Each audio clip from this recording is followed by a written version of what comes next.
여러분, 우리 성경 66권 가운데 제일 여러분들이 좋아하고 또 열심히 읽는, 그리고 또 기억하고 메모리하는 그런 성경은 어디 있습니까? 조사를 해보니까요, 성경 66권 가운데 시편이 1위더라고요. 야, 시편의 말씀이 많은 성도들이 제일 좋아하는 성경으로 그렇게 구분되어졌답니다. 그 이유를 물어봤습니다. 그랬더니요, 그 시편을 보면 마치 하나님을 향한 인간의 희로애락이 마치 그 안에 담겨져 있어서 그 시편을 보면은 자신의 마음의 소리가 전달되는 것처럼 느껴지기 때문이라는 것이죠. 그렇죠. 시편 가운데 그 삶의 정황이 자신의 삶을 드러내기에 시편의 말씀이 너무 좋다는 겁니다.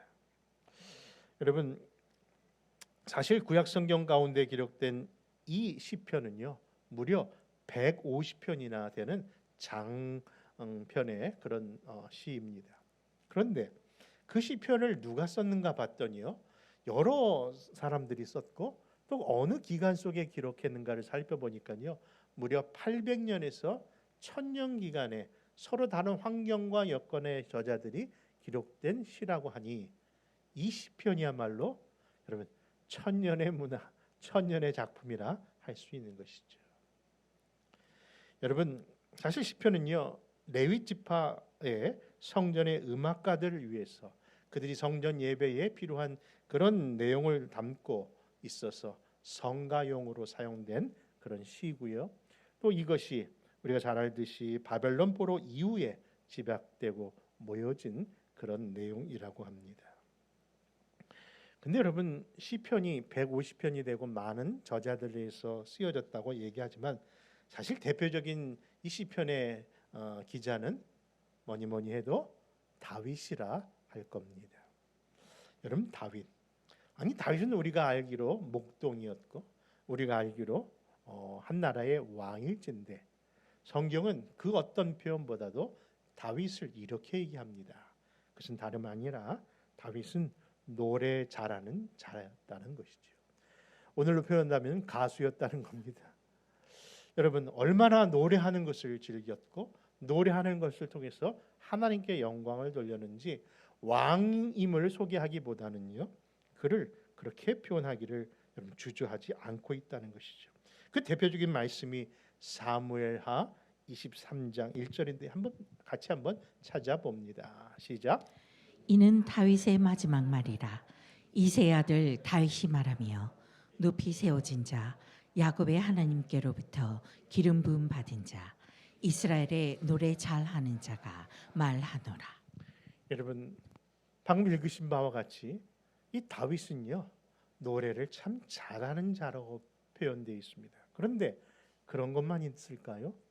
특별히 사무엘하 1장 17절과 18절에 보면요, 다윗을 작사자라고도 표현합니다. 사무엘상 16장 17절과 19절에서는요, 바로 악기 연주자, 특별히 수금을 잘 탄 자라고도 이야기합니다. 더 나아가 역대상 25장 그 1절에 보면요, 성전 음악의 창시자라고도 표기되어 있답니다. 그러니 우리가 알고 있는 이 다윗은 그냥 왕만이 아니라 정말 이스라엘의 역사상 최고의 그런 작사자요, 연주자요, 노래하는 자요, 성전 음악의 창시자라 할 수 있는 것이죠. 그런 의미에서 보니까요, 시편의 150편의 그 내용 중에 바로 대부분이 이 다윗과 관련이 있더라고요. 정확히 다윗이 몇 편을 썼느냐 찾아보니까요, 학자들이 73편의 시편을 썼다고 합니다. 근데 아무리 생각해도요, 73편만 쓴 게 아니더라고요. 왜냐하면은 간접적으로 영향을 준 사람들, 찬양대원이나 또 그 아들 솔로몬까지 포함하면요, 무려 100편 이상이 다 다윗의 직접 간접적으로 그 시편을 쓴 자라고 표현할 수 있는 겁니다.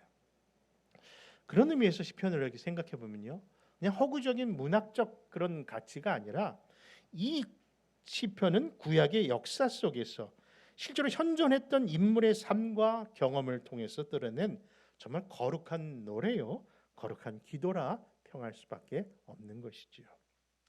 그런데 여러분, 그런 귀한 시편이지만 여기 안에도 의문을 갖게 됩니다.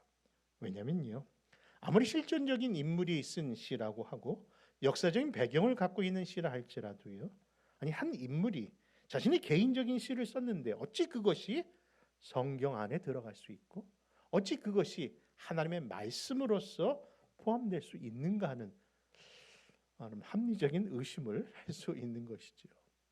여러분은 어떻게 생각하십니까? 타 종교에서도 인정받는 모세오경 같은 경우에는 정말 하나님의 그 직접적인 계시의 경전으로서 그들도 인정한 것이기 때문에 모세오경처럼 그렇게 시편도 하나님의 온전한 하나님의 성령으로 인도받은 그런 영감받은 성경으로 포함시켜도 되는 것일까요? 개인의 시라고 하지 않았습니까? 하는 의문 속에 질문을 하는 겁니다. 어떤 분이 또 그러더라고요. 시편이 정말 하나님의 말씀이 아닐 수도 있겠다. 왜냐고 물었더니요, 아니 다른 성경들은 다 성경 구분상 장으로 구분되어 있는데 왜 시편만 뭐로 구분되어 있죠? 편으로. 아니 성경에, 아니 교회에서도 결코 믿는 사람들은 편 나누지 말라고 그랬는데 뭔 말인가 생각했더니 왜 하나님 말씀에 편을 갈랐냐고 그렇게 또 얘기하더라고요. 근데 여러분, 결론적인 말씀을 미리 드린다면요, 시편의 말씀 분명히 하나님의 말씀이요 성경 맞습니다. 어디서 그 근거를 갖냐고요? 그래서 오늘 말씀을 전하려고 하는 겁니다. 그런 의문의 서론 속에 오늘 말씀의 제목을요, 온 땅이여 하나님을 찬양하라 라는 제목으로 그 의문의 답과 그 은혜를 나누고자 합니다. 여러분, 오늘 본문으로 삼고 있는 이 시편 66편은요, 그 시인의 내면 속에 전해지는 삶의 고통과 시련을 담고 있는데, 그러면서도 불구하고 하나님의 은혜를 깨달은 그가 결국 하나님께 감사하며 찬양하는 그런 감사 찬양시랍니다. 여러분, 시편에는 비탄의 시가 있고 고통의 시가 있고 또 찬양의 시가 있는데, 이 찬양은요 말 그대로 감사 찬양시라고 할 수 있습니다. 그것을 증거하듯 이 시편 초반에 보면요, 온 땅을 향하여 다음과 같이 명령합니다. 뭐라고요? 여호와를 찬양할 것을. 여러분, 온 땅이 찬양의 대상이 되어서 세 가지로 찬양을 하라는데 그 내용이 무엇인지 우리 한번 그 말씀 속에 다시 한번 1절과 2절을 한번 읽어볼까요? 1절과 2절입니다. 시작. 온 땅이여 하나님께 즐거운 소리를 낼지어다. 그의 이름의 영광을 찬양하고 영화롭게 찬송할지어다. 여러분, 세 가지 명령의 찬양이 나왔습니다. 어떻게 찬양하라고요? 첫째, 즐거운 소리로 찬양하라고 합니다. 둘째, 그 이름의 영광을 찬양하라고 합니다. 그리고 셋째, 그 이름을 영화롭게 하기 위하여 찬송하라고 합니다. 자, 그런데 이 시인의 명령에 정말 온 땅이 그 명령에 순종합니다. 그리고 다음과 같이 노래하는 것이 바로 4절입니다. 4절 한번 볼까요? 같이 있습니다. 시작. 온 땅이 주께 경배하고 주를 노래하며 주의 이름을 노래하리이다 할지어다.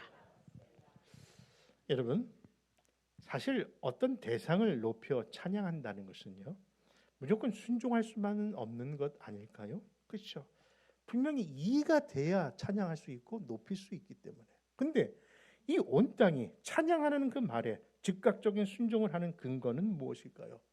그 근거가 방금 오늘 본문으로 삼고 있는 3절이었던 겁니다. 3절도 같이 한번 읽겠습니다. 시작. 하나님께 아뢰기를 주의 일이 어찌 그리 어미하신지요. 주의 큰 권능으로 말미암아 주의 원수가 주께 봉종할 것이며. 여러분, 그 찬양의 근거가 나왔습니다. 그것은 바로 주가 행하신 그 어미하신 일 때문이라는 거예요. 어미하시다. 여러분, 어미가 또 뭘까요? 그 의미를 다른 말로 표현해 보니까 엄격하다라고 이해하는 분도 있더라고요. 엄격하시기 때문에. 그런데 그 의미를 좀 풀어서 표현했더니요. 주의 인도하심이 우리를 압도하시기 때문입니다라는 거예요.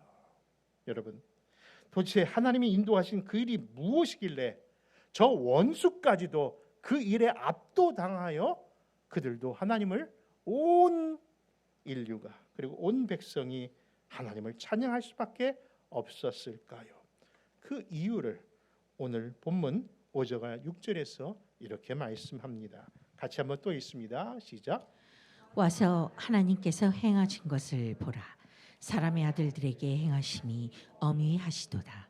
하나님이 바다를 변하여 육지가 되게 하셨으므로 무리가 걸어서 강을 건넜고 우리가 거기서 주로 말미암아 기뻐하였도다. 여러분, 그렇습니다.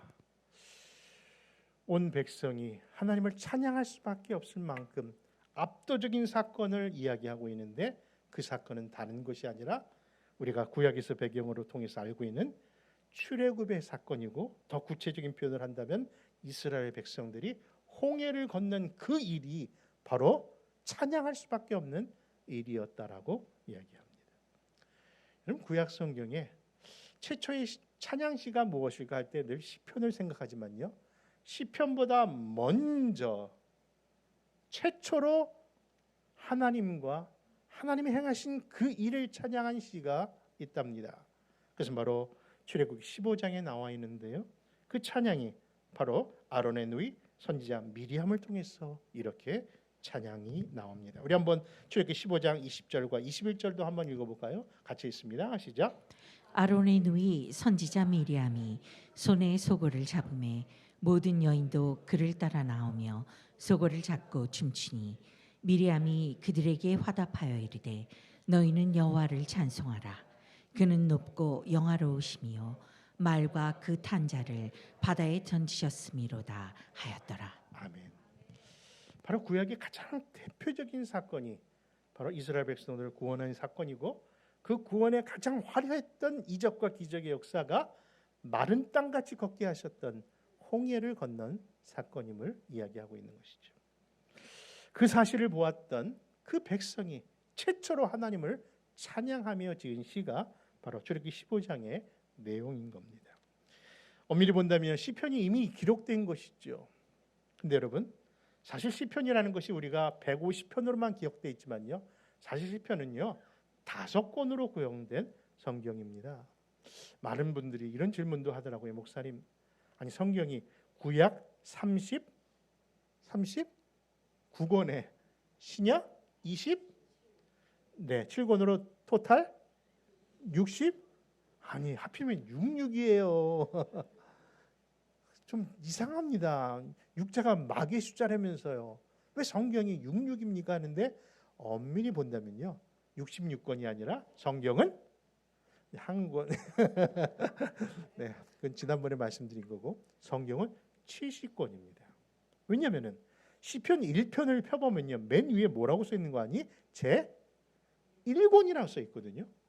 그러면서 제 42편에는 제 2권이라고 써 있고, 73편에서는 제 3권이라고 써 있고, 그리고 90편에서는 4권이라고 돼 있고, 시편 107편에서 마지막 5권이라고 하면서 150편까지를 끊어놨거든요.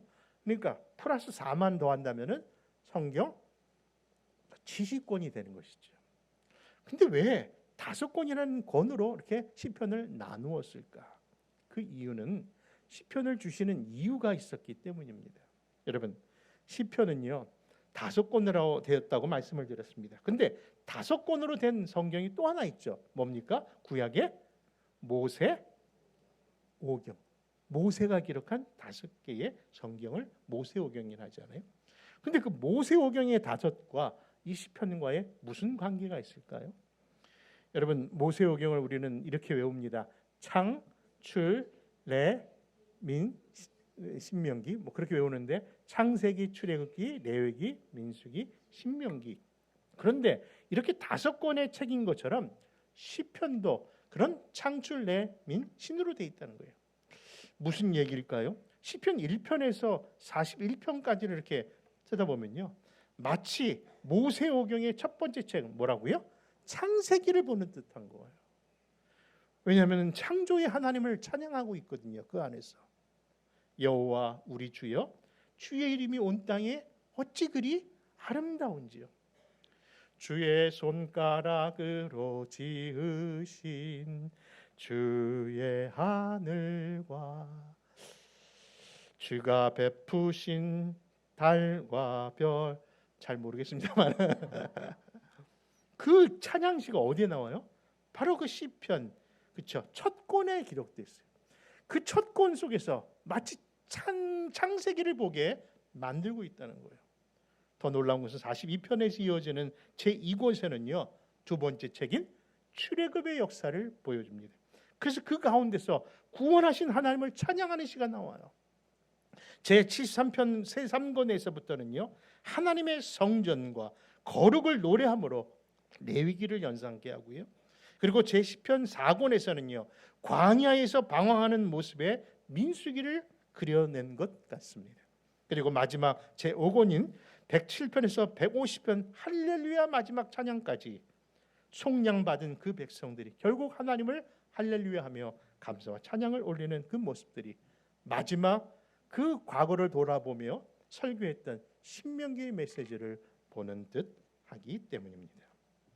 그래서 예수님께서 이 땅에 오셔서 설교하고 복음을 제시할 때마다 늘 뭐예요? 시편의 말씀을 많이 인용하셨어요.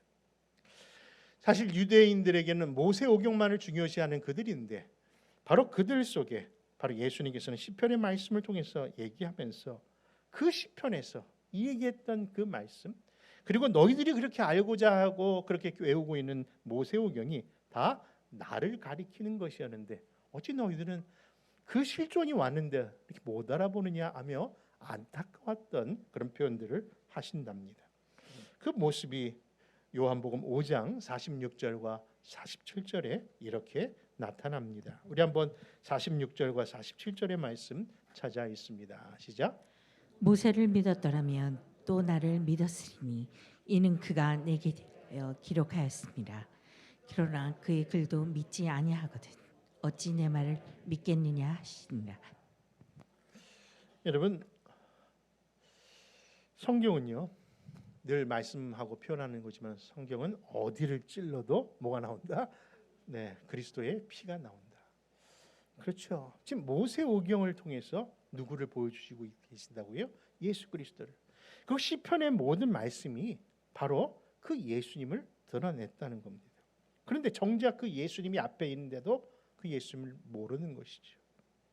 그래서 예수님께서 부활하신 후에 그 모든 일을 다 이루시고 십자가에 달리신 그 이후에 그 제자들에게 나타나셔서 하시던 말씀, 특별히 누가복음 24장에 보면은 그 모든 내용들을 이렇게 풀어서 다음과 같이 증거하십니다. 그것이 누가복음 24장 44절과 45절입니다.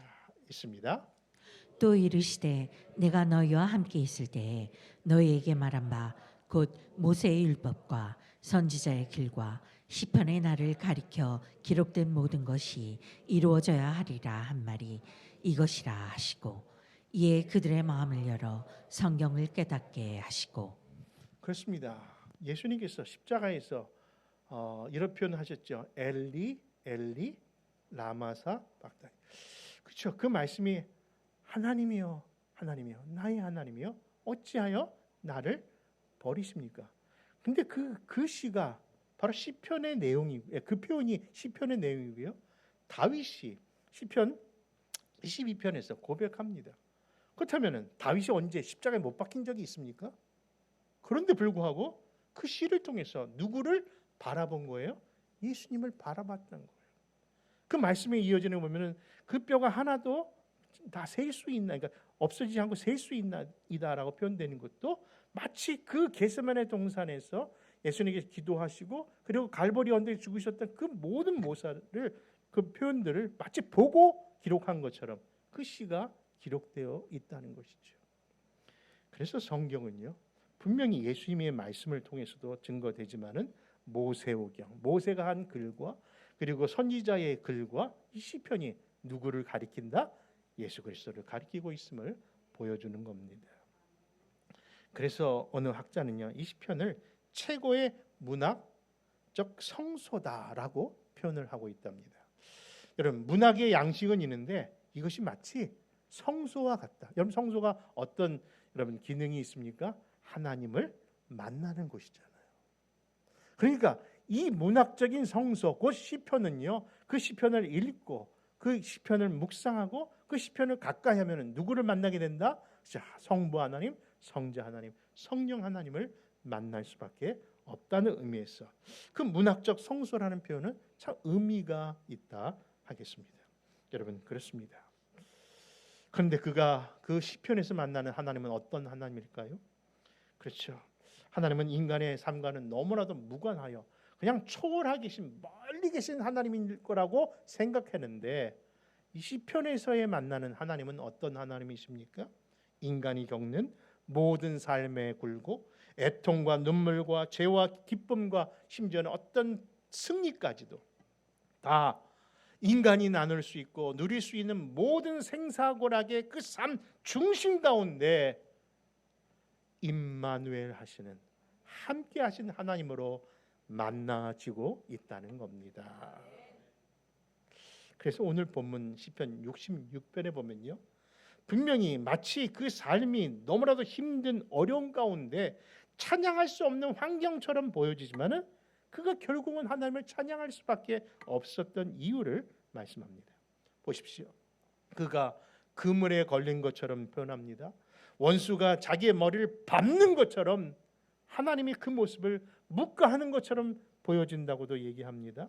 그런데 시는요, 그런 시적 표현을 통해서 그런 상황 가운데 있지만은 하나님은 우리를 그 가운데 홀려 내버려 두지 아니하시고 반드시 뭐예요? 함께 하시고 강한 손으로 너를 붙드신다는 것을 이야기하고 있는 것이죠.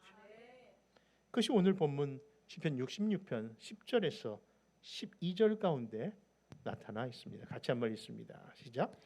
하나님이여 주께서 우리를 시험하시되 우리를 단련하기를 은을 단련함 같이 하셨으며 우리를 끌어 그물에 걸리게 하시며 어려운 짐을 우리 허리에 메어 주셨으며 사람들이 우리 머리를 타고 가게 하셨나이다. 우리가 불과 물을 통과하였더니 주께서 우리를 끌어내사 풍부한 곳에 들이셨나이다. 사실 신앙생활 하다 보면요, 이렇게 물 가운데 우리가 지나가는 것처럼 어려운 순간들이 있습니다. 그런데 하나님이 그 순간이 우리를 훈련하기 위함이었다는 것이죠. 여러분, 공생애 시에 예수님께서 제자들을 훈련하실 때는요, 하나님께서 전대도 가져가지 마라, 옷도 2벌 가져가지 말라 하면서 그들을 그 원수의 그 무리에 내어 놓는 것처럼 그렇게 홀로 방치시키시는데, 그럼에도 불구하고 그들이 그 속에서 정말 도리어 어렵고 힘든 일을 겪으면서도 계속해서 그들을 강하게 또 훈련하시고 또 그렇게 내어 놓으시더라고요. 그런데 그렇게 강하게 훈련시키시던 예수님께서 어느 날 겟세마네 동산에서 간절히 기도하신 후 그 십자가로 나아가는 그 길에서는요, 평상시와는 다른 모습의 그런 외마디의 말씀을 하셨답니다.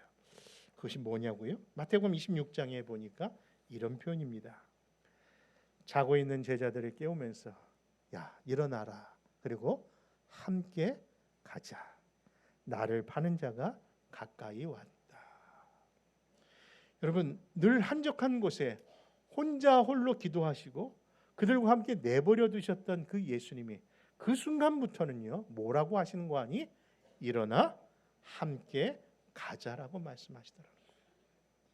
여러분, 무슨 의미일까요?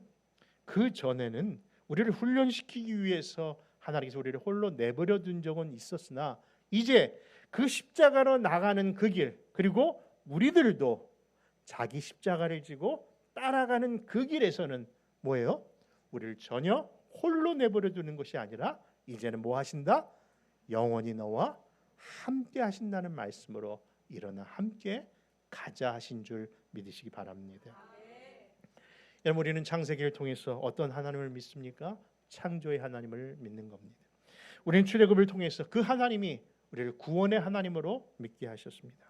그리고 레위기를 통해서 죄된 인간을 회복하는 방법으로 거룩한 하나님을 보는 겁니다. 그리고 민수기에서 광야 같은 이 세상길에서 결국은 약속의 땅으로 반드시 인도하신다는 그런 신명기의 말씀까지, 결국 그 모든 말씀 속에 다음과 같은 화살표 표시가 있었는데 그것은 바로 예수 그리스도를 가리키는 표시였다는 거예요. 여러분, 그렇습니다. 우리는 화살표를 이렇게 뾰족하게 보여서 만들지 모르나 우리가 하는 그 이정표의 표시 방법은 십자가의 길인 줄 믿습니다. 여러분, 생각해 보십시오. 그 모든 구원의 길에 예수님이 서 계셨던 겁니다. 여러분, 저는 때로는 힘들고 어려운 일을 만나다 왜 하나님이 이 시간에 안 도와주셨어? 왜 내가 이렇게 힘든 일을 겪습니까? 하면서 하나님을 향하여 부재하셨던, 그 하나님을 향하여 원망했던 적이 있었는데 하나님은 한 번도 우리를 떠나신 적이 없었다는 것이죠. 그래서 바닷가에 있었던 그 발자국이라는, 그렇죠? 그 표현을 보면요, 정말 하나님과 좋을 때 걸어갈 때는 4발자국이 있었는데 힘든 순간엔 2발자국만 나는 걸 보고, 야, 어떻게 하나님은 힘드니까 싹 사라지셨네 하면서 하나님을 원망했는데, 나중에 하나님께서 우리를 그 마지막에서 보여주신 것은 이 발자국은 네 발자국이 아니라 내 발자국이었고 내가 너를 업고 한 것이니라. 여러분, 그분이 우리와 함께 하시는 아버지 하나님이십니다. 사랑하는 성도는 그렇습니다. 십자가는요, 그냥 바라보는 것이 아니라 내가 지고 가야 돼요. 그 지고 가는 길 속에 힘들고 어려움이 있습니다만은요, 홀로 지는 것이 아니라 함께 하신다니까요. 근데 그 십자가의 끝에는 반드시 우리에게 약속이 있고 상이 있는 줄 믿습니다. 그러므로 그 크신 일을 행하신 그 광대하심을 여러분 믿으신다면 오늘도 우리가 해야 할 것은 감사요 찬양인 줄 믿습니다. 그러므로 우리에게 행하신 그 구원을 즐겁게 찬양하시고요, 우리에게 행하신 그 일에 대하여 높은 소리로 찬양하시고요, 그 일을 행하신 그분의 이름을 영화롭게 하며 주님께 나아가는 그런 교회와 가정과 성도들 다 되어 주시기를 주 예수의 이름으로 축원합니다.